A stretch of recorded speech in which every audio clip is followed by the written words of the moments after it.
Ya, baik. Ya, ini banyak ditanyakan. Apakah Rasul setelah menjadi Rasul itu sumber mata pencaharian beliau apa?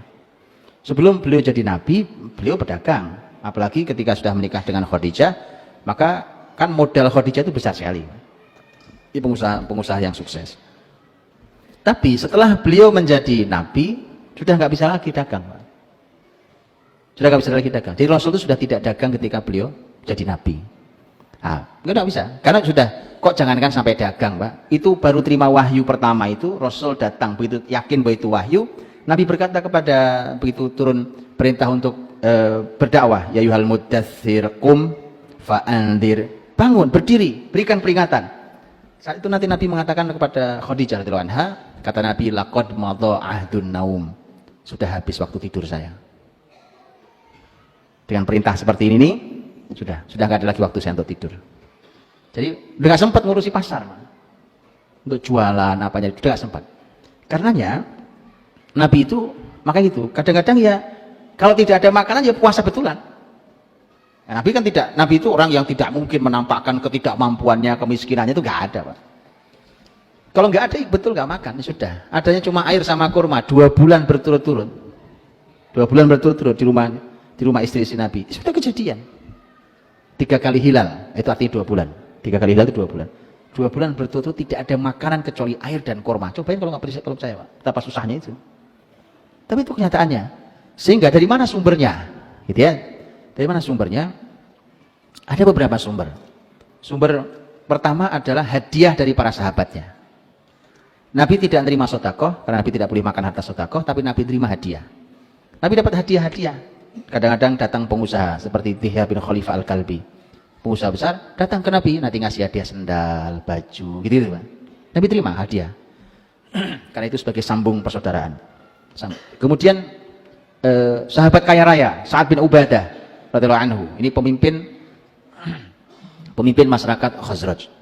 Pemimpin besar ini kaya raya dan itu bisa setiap hari dia ngundang puluhan orang untuk makan di tempat dia itu, tiap hari misalnya.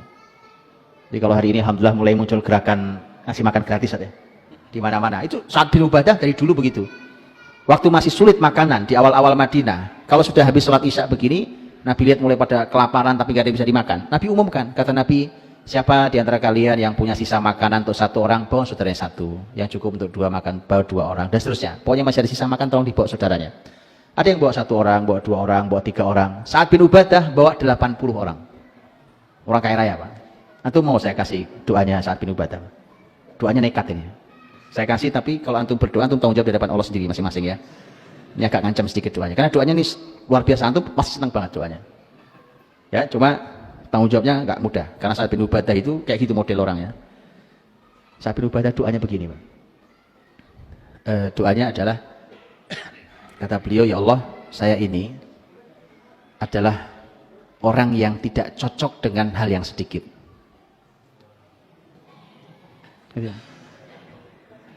Jadi saya ini kalau dapatnya sedikit itu tidak akan baik. Dan memang tidak pas untuk saya hal yang sedikit itu.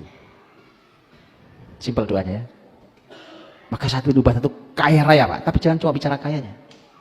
Sa'ad bin Ubadah itu kedermawanannya itu sampai legenda.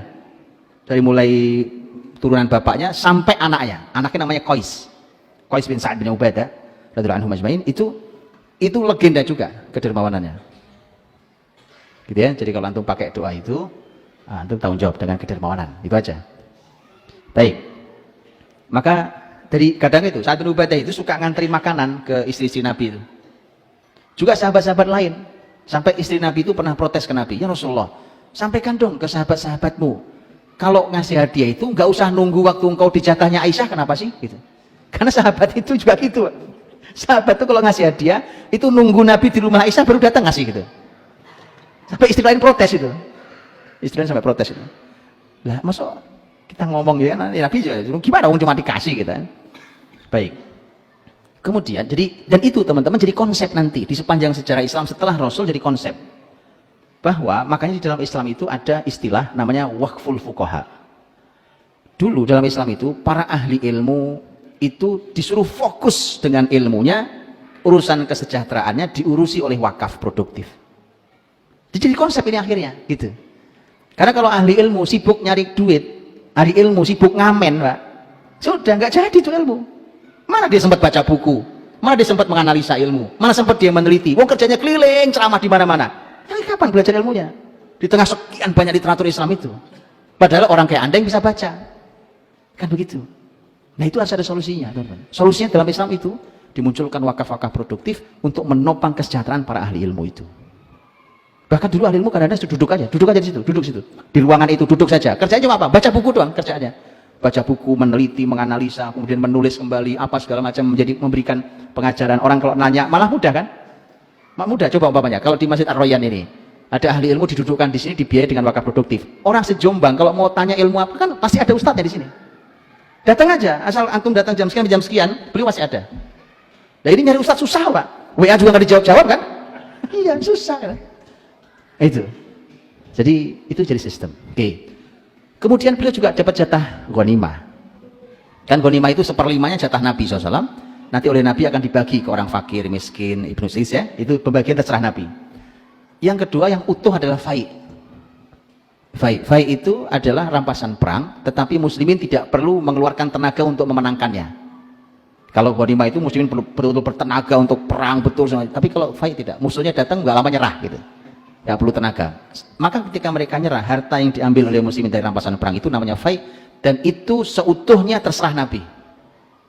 Mau diapakan oleh Nabi? Gitu ya? Itu sumber-sumber dari ma'isyah Nabi Rasulullah SAW.